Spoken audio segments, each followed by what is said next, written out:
And welcome back. You're on centralcoastradio.com. Well, there's a brand new film out at the moment in cinemas and it's coming to Netflix. So Kyle and I went and checked it out this week in the cinema. It is the brand new David Fincher film called The Killer. And for those that don't know anything about the storyline, it basically revolves around a character only known as the Killer, played by Michael Fassbender. And he is a hitman. He's a very precise kind of hitman, except one day he goes to do a job and he stuffs it up really, really badly. After that, he suddenly finds himself as the hunted. So, to get to the bottom of who's coming after him and what exactly is happening, he decides that he needs to go on a journey and start to put all the pieces together to work out who has attacked him and his family and what is going to happen and can he put a stop to it. So, yeah, it sounds like a bit of a cliched story, and unfortunately, I think it is.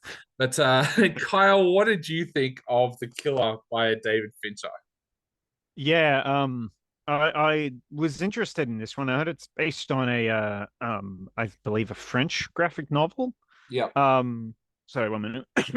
But yeah, the film itself being directed by Fincher and I believe written by the guy who wrote Seven.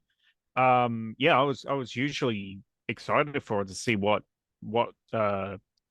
they would do with this story. Also because like all of my favorite movies about Hitman are from like a bygone era, like they're all from the 90s or from before then, like before smartphones and 24/7 video coverage and the world of CSI was a thing. So like I was excited to see how that world would be presented.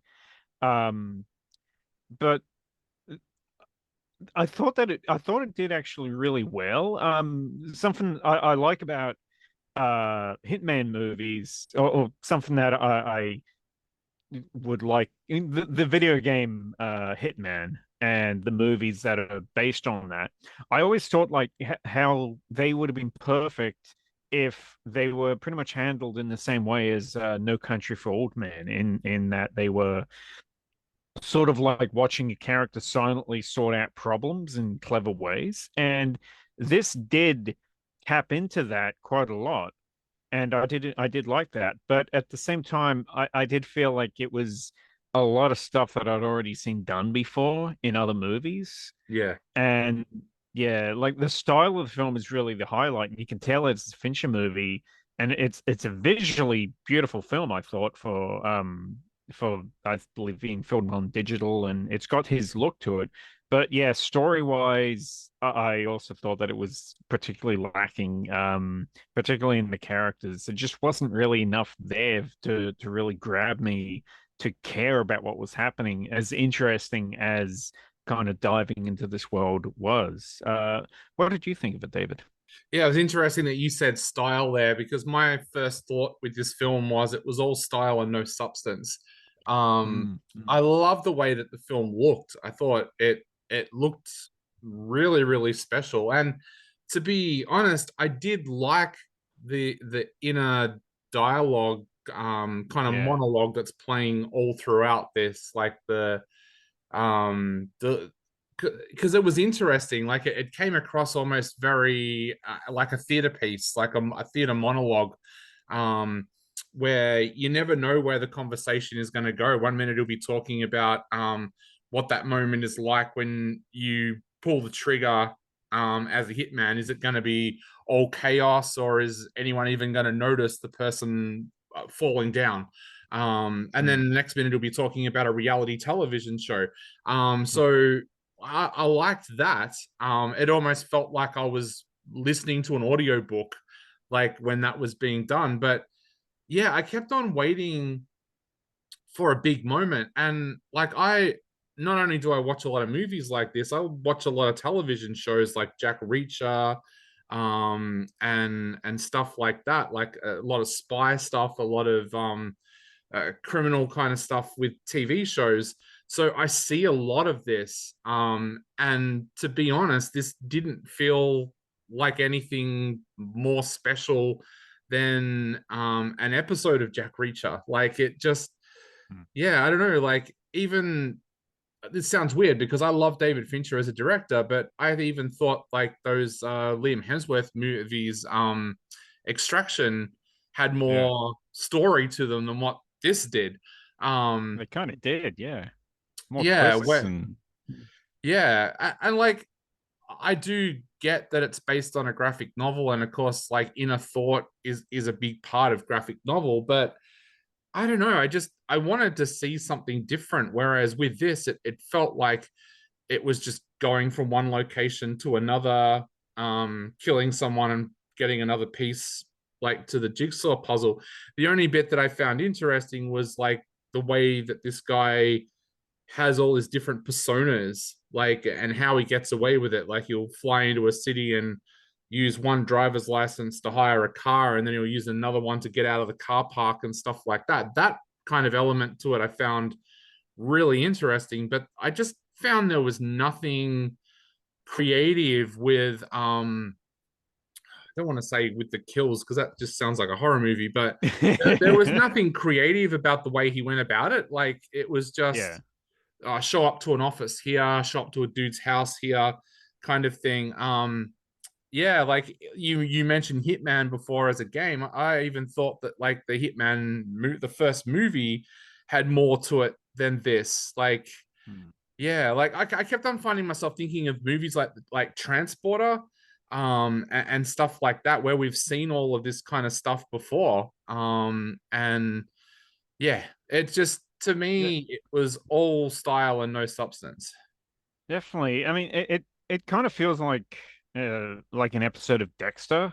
Yeah, Except, yeah, instead of an emotionless character narrating how to get away with being a serial killer, he's narrating how to get away with being a hitman. yep, But that's the thing. Like Dexter was full of interesting characters and those dynamics between the characters, which the killers just completely it's lacking. It is still interesting. I thought kind of watching someone in this world operate. But yeah, for me, the biggest problem was that you really had no reason to care about him or what he's doing. Like the or his film shows partner. us, Yeah, yeah, or his partner, especially. Yeah, the film shows us her, his love interest, who's basically the impetus for much of the journey that he goes on. Basically, this whole revenge storyline that he goes on. But we're not given any reason to care about uh like she's assaulted basically by people that are after him, but we're not given any reason to care more about her being attacked any more than the woman that he accidentally shot at the beginning of the movie. yeah, Yeah, yeah, like we're given as much, so why should we care about this guy any more than anyone else, than that woman's partner, you know? And I just think, yeah, the main character in particular, I think, the gist is, I think, supposed to be that he's not really the perfect killing machine, and that he's kind of letting his emotions cause him to react. But it all kind of falls flat because I didn't care. Like, um, I did think that throughout the film, he was acting like counterintuitive to how he's saying he should behave in order to avoid being detected, but it didn't matter anyway. Like yeah, in some ways, it kind of just felt as phony as the world of John Wick 4, with like Michael Fassbender getting pummeled just as much as Keanu Reeves gets beaten up and shot in those movies, and he just walks it off easily. And it's kind of like this whole underworld crime world that exists under the surface, but we never see it really clash with reality. You know, like that's kind of what I really wanted to see. Just how would a character like this exist in our world? But I never got the idea that it was kind of our world. It just felt like um just another stylish world, just like the world of John Wick. Like you said, it's all style and no substance. But I guess if you like the Smiths, you'll love the soundtrack though, because they're playing all the way through the yeah. bloody film. But yeah, I agree with you. It's like it's a very stylish but ultimately kind of hollow movie. Yeah, and like I think this film lacked because you didn't actually see the attack on his partner either. Like I was, Mm. yeah, when after that happened, I was thinking back to a movie that's I can't even believe I'm mentioning this movie. It's one of those kind of films that I do go back to every now and then because I really liked it. But in 2010, The Rock did a movie called Faster. Oh. And yeah, it's about this guy, and you don't know why he's doing these killings. And he's got a cop and a hitman trying to hunt him down. But the reason that you understand why he's doing that is because you see the attack that like kind of sends this guy on this mission. And as a result, because you see that attack, you want these people got as well. And I know the reason that like David Fincher hasn't done that in this movie is because he kind of wants to have that veil of secrecy around the around like who has done what kind of thing. But Mm. it's one of those movies again, like Retribution and Five Nights at Freddy's, where said person's name is mentioned in the opening credits, and you're watching for them throughout the film. Like I don't know whether you were doing that, but I know as soon as I saw the person's name in the credits, I was Oh yeah, watching for them to appear. yeah. And yeah, so It it shouldn't have had the opening credits. I thought that like there was something about those opening credits that just made it look so cheap. yeah, Like yeah. it was for one, yeah, it tells you like the name of the actors that are going to be in it. Like that's a problem. You can But almost tick them but off on the like a hit list. yeah, Yeah. exactly. It's like, oh no, he hasn't gotten to them yet, so I guess they're still coming up later. Yeah. Yeah, and like I don't mean to keep on going on about rock movies because I like I would I watch a lot more than movies about the rock, but even a movie like Rampage, like you see what the people do to his gorilla, you understand why he's going the way he is. Whereas with this one, it's like Michael Fassbender shows up and yeah, his partner's been attacked, but as an audience, you don't really care. Like, and it's not Yeah. even like at that point you're caring for him as a character because he's kind of an emotionally cold person. So it's kind of hard for you to even connect with him. And yeah, I don't know. It's just really weird. It's just it doesn't feel. It looks like a Fincher film, but it Uh, doesn't feel like a Fincher film when it comes to the screenplay and stuff like that for me because it just doesn't have that substance that I normally get from a David Fincher film. no, I definitely agree. I mean, it's got all that style. It's got all the style to it, but yeah, just the actual script was really lacking. And I don't know how much of that is.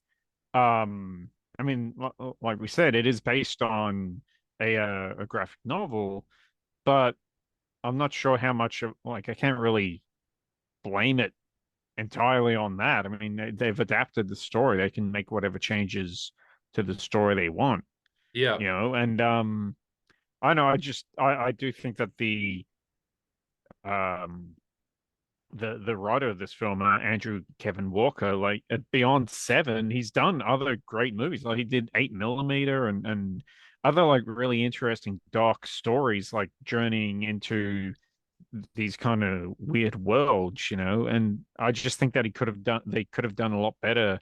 Um, Something that could have just made this character really pop and made us really care about what was going on. But it's for me, it was just completely lacking in that. And so instead, in the end, it's a style movie. It's just okay. It's kind of visually interesting, and that's it.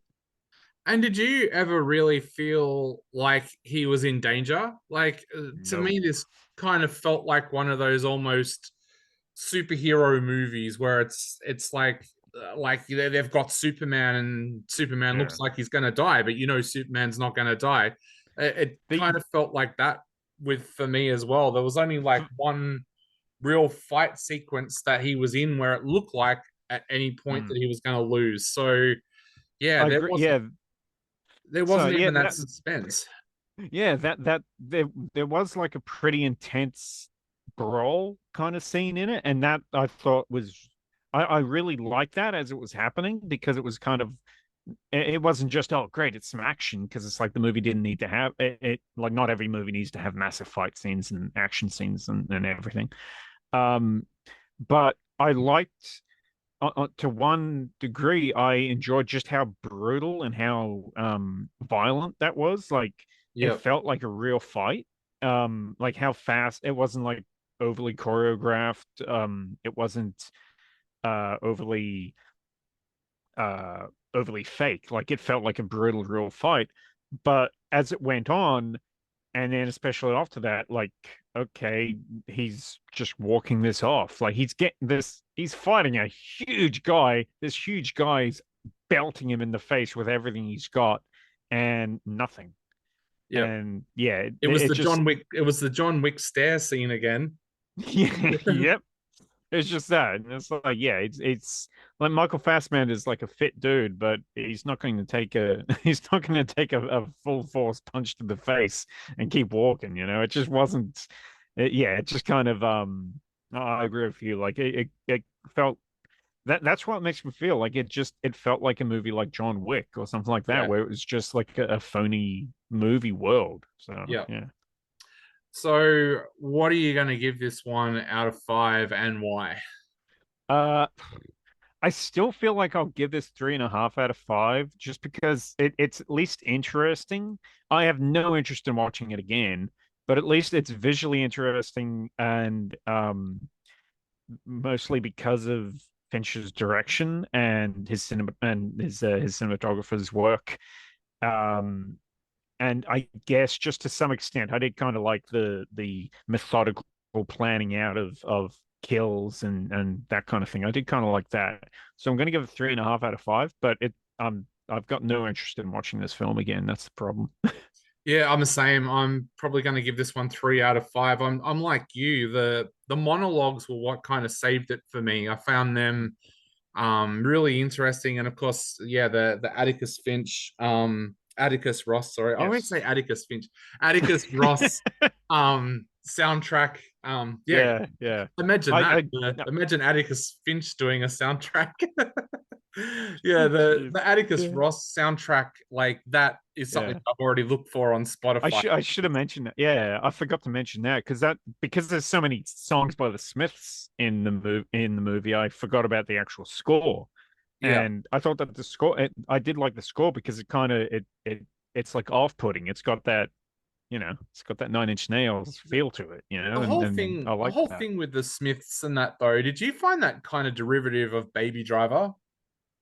Oh yeah, like, and Yeah, really, I think, I don't know. This For one, it's something that's been done before. yeah, Like that, it just tied into it. It was just another thing. Like, okay, he's a character that, as he's about to do something crazy, he's listening to a kind of a hipster's soundtrack, yeah, And yeah. I mean, it's something that's been done before, even before Baby Driver. I Yeah, thought it was exactly. kind Yeah. of I just say yeah. Baby Driver because I love that film and I love the soundtrack. But yeah, it just reminded me of that, like how in Baby Yeah. Driver he has to have music on whenever he's doing Mm. stuff. So yeah, so 3 out of 5 for me for The Killer and 3.5 out of 5 from Kyle. It is in cinemas, so check your local cinema guide to see where The Killer is showing near you, and it is coming to Netflix very, very soon as well. So you'll be able to check it out at home.